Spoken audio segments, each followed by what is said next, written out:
बना बीबी बोली लगता है मुझे माँ का लाल तू। माँ ने कहा बेटा मेरा चोरू का गुलाम बना बीबी बोली लगता है मुझे माँ का लाल तू। पापा बोले मैं भी इसी दौर से गुजर चुका, मेरी माँ तो रही नहीं तेरी माँ संभाल। जय हो, बढ़िया बालक है भाई। तो जब थे हम कुंवारे तब भी आदमी थे फालतू। अरे जब थे हम कुंवारे तब भी आदमी थे फालतू, आजकल भी हो गए हैं शादीशुदा पालतू। जब थे हम कुंवारे तब भी आदमी थे फालतू, आजकल भी हो गए हैं शादीशुदा पालतू। जब से कभी हुए हमें देख सभी कहने लगे आलतू जलालतू और आई वाला को टाल। भगवान कसम वाकई में बड़े समझदार श्रोता हैं, सलूट करता हूं। क्या सुन रहे हो आप? मैं तो जब महोबा आया तो प्रदीप भाई साहब मुझसे बोले दीपक दनादन तुम भोपाल से आए हो, याद रखना महोबा के लोग बड़े समझदार हैं। मैंने कहा अच्छी बात है भाई साहब। जैसे ही होटल पहुंचा तो फिर आए, बोले दीपक दनादन फिर से सुन लो तुम भोपाल से आए हो, महोबा के लोग बड़े समझदार हैं। मैंने कहा फिर अच्छी बात है भाई साहब। जैसे ही मंच पे आया तो 3 बार फिर आ गए, बोले दीपक दनादन भूल तो नहीं गए तुम भोपाल से आए हो, महोबा के लोग बड़े समझदार हैं। मेरा दिमाग खराब। मैंने कहा भाई साहब आप तो ये बताओ कि महोबा के सब लोग समझदार हैं कि एक आध बेवकूफ भी पाया जाता है? ये बोले नहीं, जरूरत पड़ने पर भोपाल से बुलाया जाता। जाओ, लिख लिया बेटा, लिख लिया। ये परिचय बहुत अच्छा था, आशीर्वाद दे सकते हो ताली बजा के ऐसे करके। भगवान कसम बड़ा खतरनाक सुन रहे हो। अच्छा मुझसे बोले दीपक दनादन आजकल क्या कर रहे हो? मैंने कहा भाई साहब मैं तो कुछ नहीं कर रहा हूं, मेरी पत्नी जरूर जानवरों के उत्थान के लिए बड़े काम कर रही है। प्रदीप दुहुलिया जी ने मुझे नीचे से ऊपर देखा, ऊपर से नीचे देखा, बोले तेरी पत्नी जरूर जानवरों के उत्थान के लिए काम कर रही होगी, लेकिन तुझ में तो कोई सुधार ही नहीं देखा। क्या बात है, क्या बारीक बात है मेरे भाई, जिंदाबाद। मेरे घर आ गए एक दिन भोपाल, मेरा 8 साल का बच्चा घर पे बाहर गेट पे खड़ा, बोले पापा हैं? उसने कहा हैं। बोले बुलाओ। उसने कहा पापा नहीं आ सकते। ये बोले क्यों नहीं आ सकते? क्या पापा खाना खा रहा है? वो बोला नहीं। ये बोले क्यों नहीं आ सकते? क्या पापा नहा रहा है? उसने कहा नहीं, मम्मी के हाथ में चप्पल है, पापा सिर खुजा रहे हैं। सच बोल रहा है बच्चा। ये लोग अपने को दनादन कहते हैं, हाँ, क्योंकि अपन टनाटन रहते हैं। अरे बिन बुद्धि धरती पे आए और धरा के बोझ कहाए, गेंडे जैसा होता जाए काया का विस्तार दनादन। ओहो। बिन बुद्धि धरती पे आए और धरा के बोझ कहाए, गेंडे जैसा होता जाए काया का विस्तार दनादन। शिक्षा की नहीं बिल्कुल इच्छा, लेकिन बारंबार परीक्षा देते थे और 0 नंबर पाते थे हर बार दनादन। वाह वाह। तो कक्षा में टीचर जी सूते, घर में पापा मारे जूते। वाह। अरे कक्षा में टीचर जी सूते, घर में पापा मारे जूते। बड़े निठल्ले सांड हो गए खाते खाते मार दनादन। एक दिन एक कबाड़ी आया, डैडी ने हमको तलवाया, फोकट में भी ना ले पाया, ऐसे हम भंगार। सच बोला लल्ला। वो प्यार मोहब्बत की बात कर रहे थे, क्या नाम उनका भाई का है? प्रवीण राही। अपना चक्कर बड़ा उल्टा, अपन ने कभी प्यार मोहब्बत पे लिखा ही नहीं, क्योंकि प्यार मोहब्बत में हमेशा गड़बड़ रही। क्या गड़बड़ रही? क्या बिजनेस भी बर्बाद कर दिया, आती जाती कन्याओं की छोटी छोटी मुस्कानों पर देते रहे उधार दनादन। बढ़िया, जिंदाबाद। बिजनेस भी बर्बाद कर दिया, आती जाती कन्याओं की छोटी छोटी मुस्कानों पर देते रहे उधार दनादन। वंचित रहे प्रेमिकाओं से, बॉयफ्रेंड की भूमिकाओं से, हर कन्या ने हम में देखा भैया का किरदार। बढ़िया, बहुत अच्छा है दनादन। यार सब लोग बजाओ ताली, बच्चा काम कर रहा है। ये हुई ना बात। अच्छा, पुलिस के लोग भी बजाते हैं भाई साहब, वर्दी पहनने के बाद कोई प्रतिबंध थोड़ा ही लग जाता है। हाँ, तो हमने तिकड़म खूब लगाई, जैसे तैसे एक पटाई। बाबा, अरे हमने तिकड़म खूब लगाई, जैसे तैसे एक पटाई, फेरे लेके बनी लुगाई, टुन टुन सी दमदार दनादन। हमने तिकड़म खूब लगाई जैसे तैसे एक पटाई फेरे लेके बनी लुगाई टुन टुन सी दमदार दनादन। हम तो ठहरे चश्माधारी कहलाते थे सबसे भारी, लेकिन निकली अपनी नारी हिटलर का अवतार। बहुत अच्छा लल्ला। मेरे मामा कहते थे कि सुबह सुबह जल्दी उठ के सड़क पे जिंदाबाद जिंदाबाद। ये पत्नी के भाई ने माला दिया आपको? सबसे बड़े पत्नी प्रताड़ित। एक दूसरे, अभी प्रदीप भैया ने माला पहनाई तो इनके ऊपर सुना देता हूं। हाँ। एक दूसरे से परेशान कुछ पति पत्नियों ने एक ही हॉल में एक ही समय पीड़ितों का सम्मेलन बुलाया। लेडीज फर्स्ट के आधार पर बोलने हेतु पत्नियों का नंबर आया। पत्नियों का प्रतिनिधित्व कर रही एक महिला ने दिया भाषण। बोली, अरे क्या बताऊं आजकल के पति, इनसे तो अच्छा होता रावण। ये पत्नियों को समझते हैं अपने पैर की जूती। अरे देश में चल रही क्या इनके बाप की तूती। बात बात में मारपीट आम बात हो गई है। पर प्रिय बहनों, तुम फिक्र मत करो, अपनी भी सूपनाखा से मुलाकात हो गई। अब अगर ये पति लोग आप पर हाथ उठाएं तो तुम्हें कसम है 7 फेरों की लपक कर इनकी नाक काट खाएं। दूसरी ओर पुरुषों का प्रतिनिधित्व कर रहे एक पीड़ित पति प्रदीप दुहलिया ने बताया कि भाई साहब, इसने यहाँ जितने भी पति बैठे हैं उनमें एक भी ऐसा नहीं जो घर से पिटकर नहीं आया। यकीन नहीं आता श्रीमान? तो उठाओ एएसपी साहब की बुस्सट और देखो हंटर के निशान। भाई साहब यकीन मानिए, पीटने के मामले में पत्नियों का हाथ भारी हो गया है। पति परमेश्वर नहीं, छुआछूत की बीमारी हो गया है। मेरे मामा कहते थे कि सुबह सुबह जल्दी उठ के सड़क पे दौड़ लगाया करो, स्वास्थ्य अच्छा होता है। भगवान कसम, एक दिन उठ गया सुबह 4 बजे। फिर क्या हुआ कि सुबह सुबह कसरत को जागे सूनी सड़क और हम भागे। सुबह सुबह कसरत को जागे सूनी सड़क और हम भागे। देख अकेला हमको पीछे पड़ गए कुत्ते 4 दनादन। वाह। सुबह सुबह कसरत को जागे सूनी सड़क और हम भागे। देख अकेला हमको पीछे पड़ गए कुत्ते 4 दनादन। ओलंपिक का दौड़ विजेता भी ना लगता, अपने आ गए बिना पदक के रेस जीत गए, ऐसी थी रफ्तार। वाह। तो बचपन में थी चड्डी ढीली, चड्डी पकड़ कबड्डी खेली। अरे बचपन में थी चड्डी ढीली, चड्डी पकड़ कबड्डी खेली। सब हमको हम चड्डी पकड़े फिर भी लाइन पार दनादन।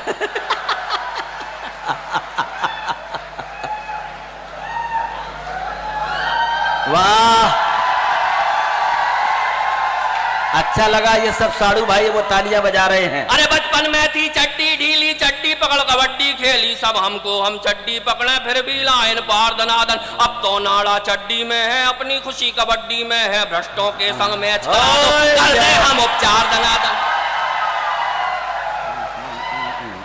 प्रणाम करता हूं, भगवान कसम आप लोग क्या सुन रहे हो, लेकिन हर जगह अपना हाल ऐसा नहीं है।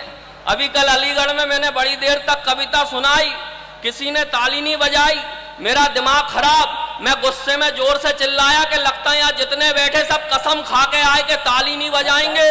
लेकिन मैं भी कसम खा के आया कि ताली तो बजवा के रहूंगा, नहीं तो किसी बिल्डिंग से जाके कूद जाऊंगा। पब्लिक में से एक उठा, बोला साथ चल, धक्का मैं लगाऊंगा। वाह। वो प्रेम प्यार की बात कर रहे थे, मेकअप की बात कर रहे थे। अपना हाल ऐसा नहीं है, मैं तो 4 पंक्तियों में निपटा देता हूं। घर बार क्या संसार को भी छोड़ दूंगा मैं।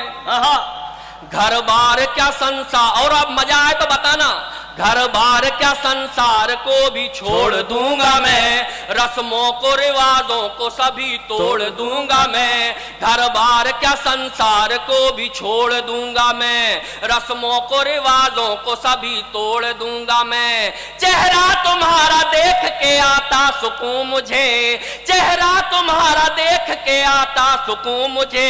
मेकअप के बिना आई तो सिर फोड़ दूंगा।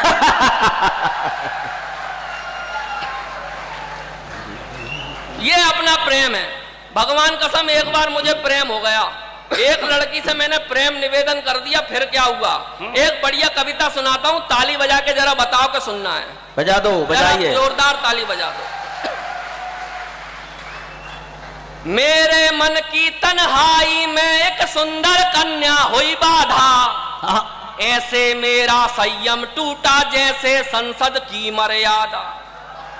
मेरे मन की तन्हाई में एक सुंदर कन्या हुई बाधा, ऐसे मेरा संयम टूटा जैसे संसद की मर्यादा।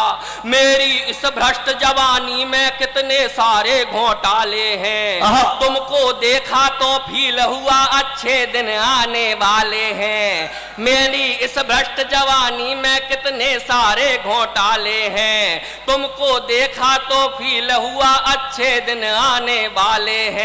मेरे चश्मे से चार हुई, आंखों से आंखें चार करो, बन जाओ मेरी घरवाली और ये घरवाला स्वीकार करो। वाह! फिर क्या हुआ?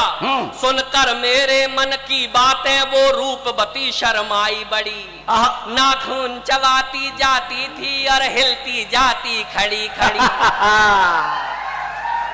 सुनकर मेरे मन की बातें वो रूपवती शर्माई बड़ी, नाखून चबाती जाती थी और हिलती जाती खड़ी खड़ी। फिर हुआ अचानक कुछ ऐसा, ये आंखें मेरी गोल हुई, मेरी चाहत वाली बातें गश खाकर डामाडोल हुई। मैं चक्कर खाकर घूम गया जैसे ही उसने मुंह खोला। क्या मुंह खोला? क्या? मैं चक्कर खाकर घूम गया जैसे ही उसने मुंह खोला। मत्ता भी तम तय प्याला हुआ दी पपदी तोला तोला। वाह! जिंदाबाद! मंजिल तक आते आते ही मेरी गाड़ी क्यों फिसल गई, मैं जिसको कोयल समझा था वो हाय तोतली निकल गई। वो झूम गई मुझसे बोली के तलो तलेंदे हम तादी। हाँ, वो झूम गई मुझसे बोली के तलो तलेंदे हम तादी। मैं चिल्लाया भगवान बचा मेरे भविष्य की बर्बादी। मैं होश गवा कर गिरा वहीं खुल गई नींद में जाग गया, भगवान तुम्हारी कृपा हुई ये आया संकट भाग गया। बढ़िया दीपक, बहुत बहुत धन्यवाद, बहुत बहुत धन्यवाद। एक बार जोरदार तालियों से मुझे बताएं कि आपने बहुत धनाधन कार्यक्रम हुआ है। और देखिए समय कम है, टीम लंबी है, हमें बड़े कवियों को सुनना है। हाँ। लेकिन अगर भाई साहब आदेश हो तो एक गीत सुनाना चाहता हूँ। आदेश कहाँ है? उधर से आदेश आ रहा है। अगर आप लोग एक गीत सुनना चाहें, मेरे मन का गीत, एक गीत अपने मन का आपको सुनाना चाहता हूँ। जी, स्वागत है। इस गीत की भूमिका केवल इतनी है कि जहां मेरा काम है वहां से एक बूढ़ी अम्मा जाती है, घिसट घिसट के वो चलती है। उसकी स्थिति इतनी दयनीय है कि किसी को भी देख के उस पर दया आ जाए। मेरे सामने एक आदमी ने उस अम्मा को 20 रुपए के चने लेकर दिए। उस अम्मा ने वो चने लेकर उस आदमी के मुंह पर मार दिए। उस आदमी को बड़ा गुस्सा आया, साहब बड़ा गुस्सा आया, लेकिन वो कुछ नहीं बोला, चुपचाप वहां से चला गया। हम सब ने वो दृश्य देखा, किसी ने कुछ नहीं कहा, लेकिन मेरे कवि मन में जो बात आई वो इस गीत के माध्यम से आप तक पहुंचाना चाहता हूं। एक बार मुझे पुनः आदेशित करें, मैं सुनाता हूं। स्वागत है। उस दिन था 15 अगस्त और हम भी थे दीवानों से, राष्ट्र भावना जाग रही थी देशभक्ति के गानों से। उस दिन था 15 अगस्त और हम भी थे दीवानों से, राष्ट्र भावना जाग रही थी देशभक्ति के गानों से। हो गए सभी इकट्ठे, झंडा दूर गगन में फहराया, सावधान होकर सबने फिर राष्ट्रगान मिलकर गाया। लड्डू खुशियों के बांटे और एक दूजे के गले मिले, ऐसा लगता था गुलशन में रंग बिरंगे फूल खिले। होड़ तिरंगे को खरीदने की लग गई दुकानों से, राष्ट्र भावना जाग रही थी देशभक्ति के गानों से। मेरा ये उपकार बेकार देख कर उसने ताना मुझे कसा। लगता है 15 अगस्त का चढ़ा हुआ है तुझे नशा। खाई मिठाई ध्वज लहराया जनगण मन का गान किया। करती हूं मैं नमन आपको बहुत बड़ा एहसान किया। क्रोधित होकर वो बोली तू ऐसे ढोंग दिखाना रे। उसने लेकर लड्डू मुझसे मेरे मुंह पर दे मारे। देशभक्त क्यों सिद्ध स्वयं को करता व्यर्थ बहानों से। राष्ट्र भावना जागी केवल देशभक्ति के गानों से। उत्सव ये स्वाधीन दिवस का केवल एक छलावा है। कैसी ये आजादी पाई जीवन भर पछतावा है। ये आजादी इंसानों में मजहब की दीवार बनी। ये आजादी खून बहाती आतंकी हथियार बनी। ये आजादी नारी की लुटती असमत से रोती है। ये आजादी फुटपाथों पे भूखी नंगी सोती है। ये आज बहुत बहुत धन्यवाद। क्या कहने, क्या पीड़ा है। यथार्थ अभिव्यक्ति जिंदाबाद। अच्छी कविता को भी आजादी ग्रसित हुई है सत्ता के शैतानों से। राष्ट्र भावना जागी केवल देशभक्ति के गानों से। ये आजादी पूज रही है पाखंडी बदमाशों को। ये आजादी देख रही है भक्ति भरे तमाशों को। ये आजादी हक चाहे पर फर्ज निभाना जाने ना। ये आजादी सभ्यताओं को अपनी ही पहचाने ना। उसने मुझे झंझोड़ा बोली उत्तर दे क्यों मौन है तू। मैंने केवल ये पूछा इतना बतला दे कौन है तू। क्या कहने, जिंदाबाद। अच्छी कविता का समर्थन, जिंदाबाद। हम पर वार किया क्यों तूने घायल करते तानों से। राष्ट्र भावना जाग रही थी देशभक्ति के गानों से। चीर दिया बिजली ने सीना घिरती हुई घटाओं का। जैसे कोई महल गिरा हो बुढ़िया की आशाओं का। हाय कलेजा छलनी करके मेरा परिचय मांग रहा। एक अभागन के रिश्ते को सूली पर क्यों टांग रहा। तू मुझको पहचान नहीं लेगा इस भ्रम को ही तोड़ दिया। तूने मेरी भावनाओं को ठोकर खाने छोड़ दिया। कैसे कहूँ वेदना अपनी तुम जैसे नादानों से। राष्ट्र भावना जागी केवल देशभक्ति के गानों से। बहुत अच्छे। कहते कहते बूढ़ी माँ का गला अचानक भर आया। आंखों से जलधारा बहती दुख से चेहरा मुरझाया। वो बोली के तेरी तरह कोई मुझे ना पहचाना। मेरे मन की करुण वेदना कोई अभी तक ना जाना। खोई हुई उम्मीद हूँ तेरी मैं तेरी लाचारी हूँ। जिसको भारत माँ कहता वो भारत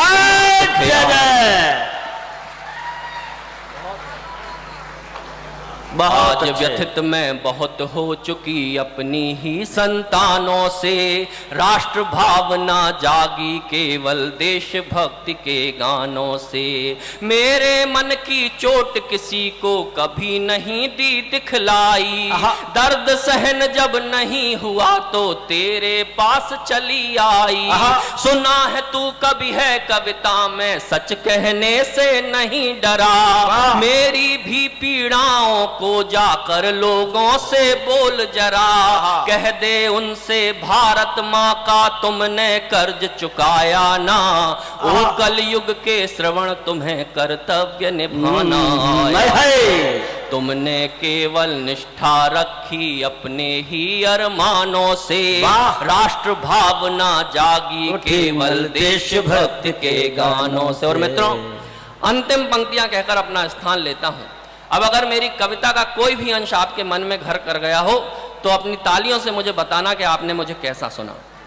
भारत माता सामने मेरे लाचारों सी लगती थी, सोने की चिड़िया ही किस्मत के मारों सी लगती थी। मुंह को आए कलेजा मेरा केवल उसे निहारूं मैं, भूल हो गई क्षमा करो माँ कहकर यही पुकारूं मैं। आज वचन देता हूं तुझको निष्ठावान बनूंगा मैं, दोष किसी को ना देकर पहले खुद को बदलूंगा। बहुत अच्छे।